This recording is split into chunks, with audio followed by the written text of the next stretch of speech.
Hello everyone, this is Charles Folkart on March 27, 2017. Thank you for watching. Thank you for subscribing. I appreciate all of those of you who have subscribed.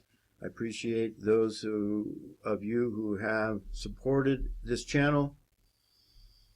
This video is on the lack of leadership in the white nationalist movement. And I'm going to focus in on one particular individual here because there's something on his site. There's a statement he made on his site that's been there.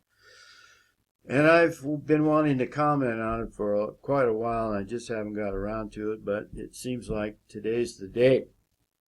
And I typed in leaders of the white nationalist movement. And I was brought to this site. I think it's probably as good as any. There is one individual that's not there that maybe should be, but then again, maybe not. And I'll show you why here in a minute. But I don't know much about Mr. Bannon. All I know is that he started Breitbart. But he's involved in politics, and I don't think there's a solution to any of our problems in politics. I gave up the vote in 1992 when Ross Perot ran. I thought that was the last hope, and he was right. That great sucking sound of our jobs went to Mexico. They threatened his family. He stopped his campaign. It lost momentum, and then he only got, I think, 19% of the vote. But Ross Perot did get my vote, but that was back in 1992. So what was that, 25 years ago? There's no solution in politics. The solution, I'll tell you right up front, is 2 Chronicles 7:14, but we're not going to go there. And none of these so-called leaders will bring you there either. There is no solution to what ails us in this country and in Western Europe through politics, in my opinion. This guy here, Spencer, I'm not going to say much about him, but he's a lot of talk. And that's what most of the white nationalist leaders like to do. They like to talk, and I'm going to pinpoint here in a minute where they think talking and education is going to solve our problems. This guy here, Milo, can't even pronounce his last name, and I don't care. He's a queer, he's a homosexual, and that, I don't need to say any more. This guy here, let me remember his name. Jared, he American Renaissance. This guy thinks the Jews are whites. So I crossed him off as soon as I found out that he thinks the Jews are just like the Caucasians. They're just like us. So that leaves us with this young man here in the middle, Andrew Anglin. And before I go, I want to show you the other possible leader, and that's why I think the white nationalist leadership in this country is so pathetic. Let's go have a look at him, shall we? And as they say, a picture's worth 10,000 words, so I'm not going to say any more. I'm not going to say anything. Just let you look at the photo. Now let's go have a look at Andrew Anglin's website. We're at the dailystormer.com, and this is Andrew Anglin's site, and I just want to scroll down here to the point I want to make. It's on the right-hand side here. This disclaimer: we here at the Daily Stormer are opposed to violence. We seek revolution through the education of the masses.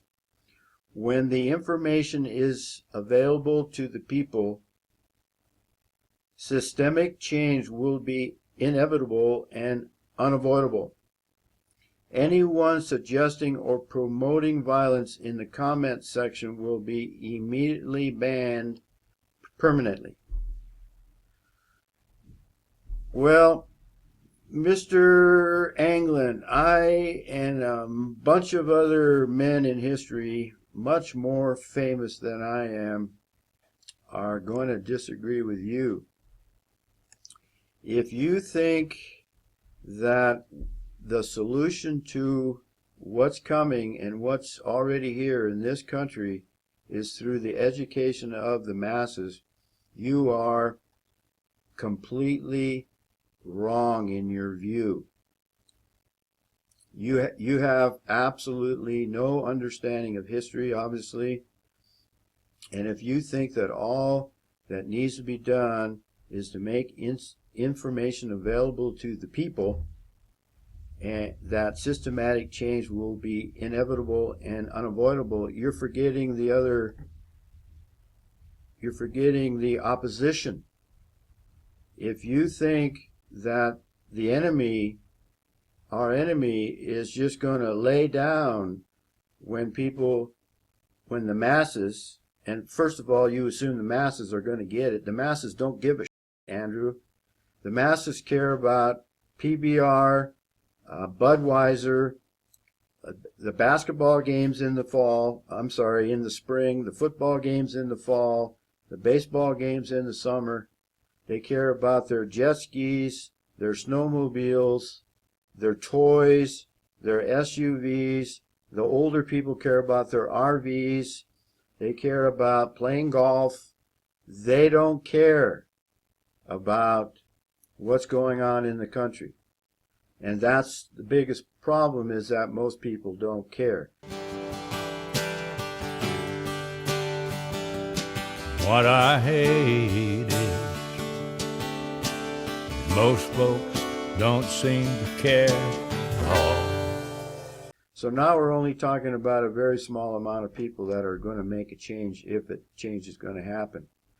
And let me bring you to, just in case you watch this video, Mr. Anglin, let me bring you to a famous individual that believed that revolution took place through violence.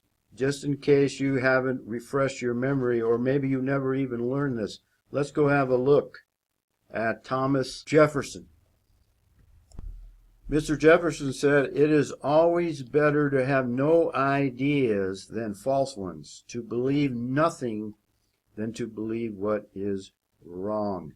And I definitely believe that that applies in your case, where you think that all we need to do, or all that needs to be done, is, and to use your words, education of the masses.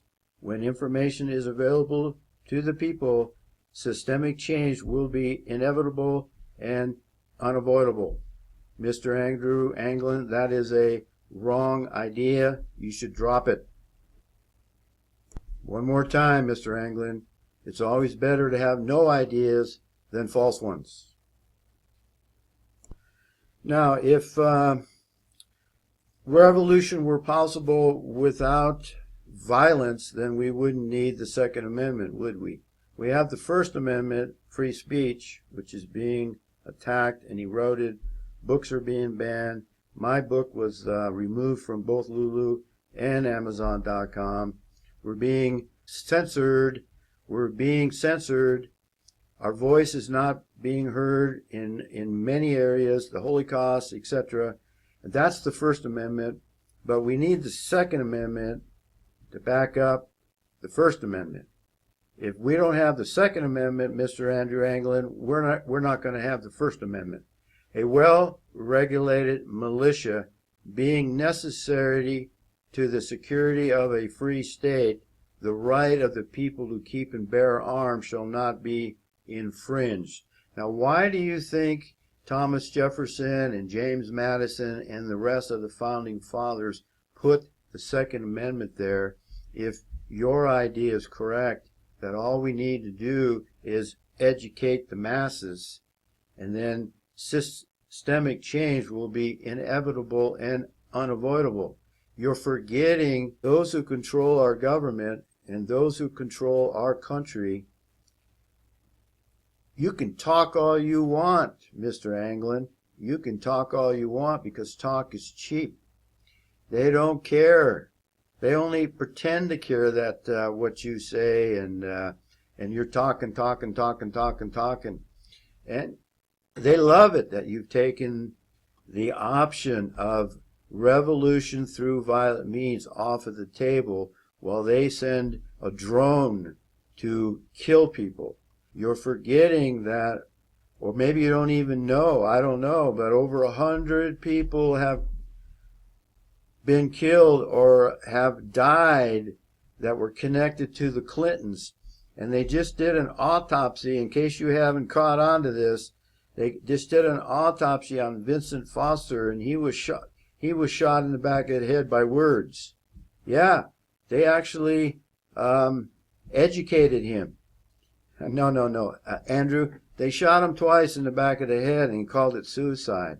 The official coroner who declared that Vince Foster's death was suicide, guess what happened to him, Andrew?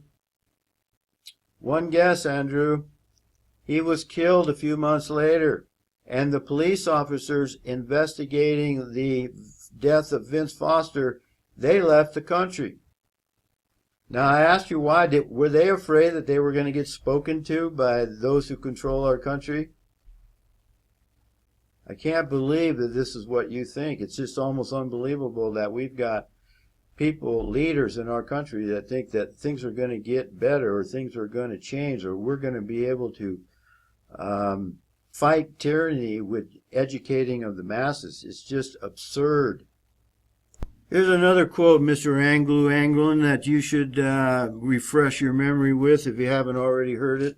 It's the tree of liberty must be refreshed from time to time with the words of patriots and tyrants. No, buddy. It's the blood, and that blood is shed through violence. Here's another one. When the people fear the government, there is tyranny, and that's where we are now. We're the masses. Well, I shouldn't even say the masses. Most people don't even care. They like being slaves. But there are people that are afraid of the government because they know what the government can do and has done. Maybe you ought to go back and do some research there, buddy. Look up Ruby Ridge and what happened there. Did our government, do you think Randy Weaver thinks we're going to be able to fight back against this tyranny with words and education? In case you don't know what this is, Mr. Anglin, this is a picture of the massacre of, I don't remember how many children, men, women, and children in Waco, Texas. What do you think? If we could talk to David Koresh, would he kind of agree with you that all we need to do is educate the masses? And you know what happened to the sniper that killed Randy Weaver's wife and I think his little girl or boy? You know what happened to him? He got promoted. And you know what happened to Janet Reno and under the Clinton administration?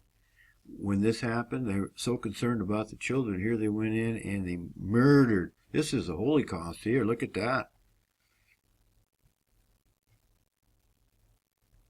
You know what happened to the FBI and all of this? Nothing. Now, Mr. Andrew Anglin, I could understand perhaps that you don't remember or didn't know about the massacre at Waco, Texas, or the one at Ruby Ridge. And we could put in there, too, while I'm thinking about it, the bombing at the Murrah building in, where was it, Oklahoma? Okay, maybe you were too young there at that time, but this one, you remember this one, don't you? This just happened a year or so ago, right there in Oregon. Do you think Lavoy Finicum would agree with you that all we got to do is educate the masses? How about the members of the Bundy Ranch? Do you think all we got to do is talk? Think It's a good thing those people didn't just talk, huh? They actually stood up for their rights, and they won. Thank goodness. I don't know if the whole trial's over yet, but I don't want to make this video too long, but I hope you got a little education there, Mr. Andrew Anglin. Some of us have some experience, Mr. Anglin, that we know that the government's not going to do anything through words, through our words.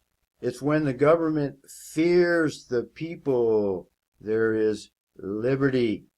And the government is not going to fear you speaking out against them. I got several videos of my fighting the Montana Supreme Court with words, and they don't give a shit about words. They went ahead and did what they wanted to do, and they protected their club. They protected the attorney who was a member of the bar. They don't care about our words, Mr. Anglin.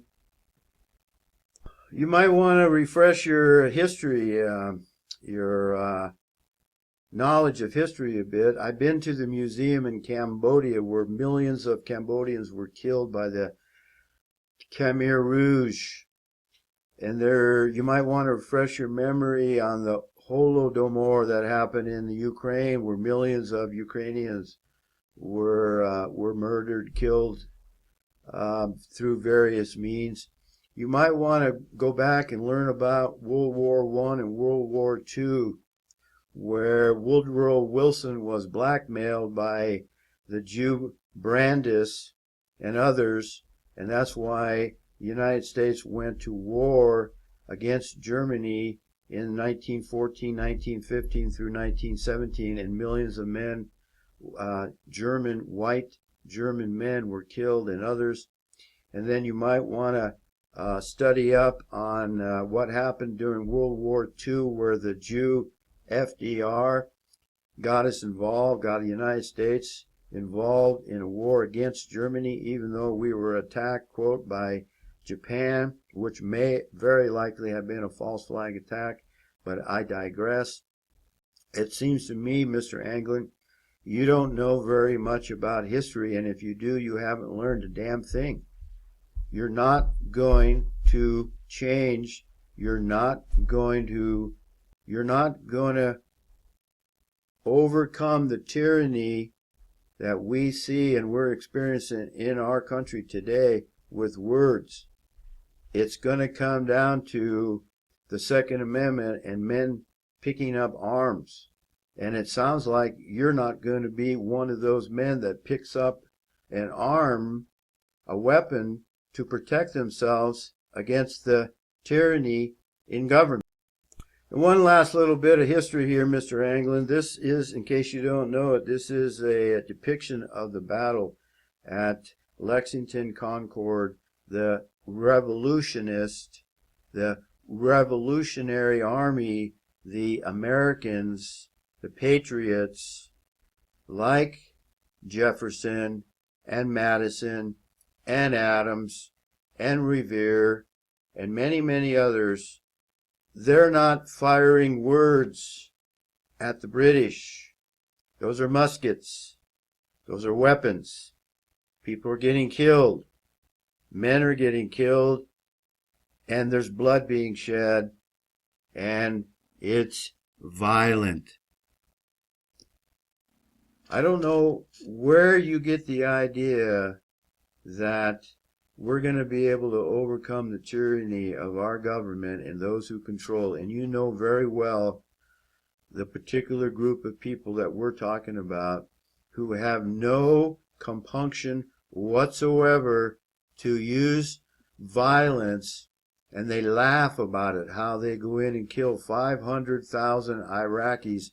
Madame Albright, the Jew, thinks it was worth it and justified. Go listen to the cackle of Hillary Clinton when she talks about going into Iraq and the hanging of Saddam Hussein. These people love bloodshed, they love war, they love violence. They love violence. And if you think they're going to lay down and give up just because you talk, what a joke. What an absolute joke. I want to thank you for watching. Embrace the love of the truth, and may the grace of God our Father, the creator of the heavens and the earth, be with us all, for we certainly need it. See ya. What I hate is most folks don't seem to care at all.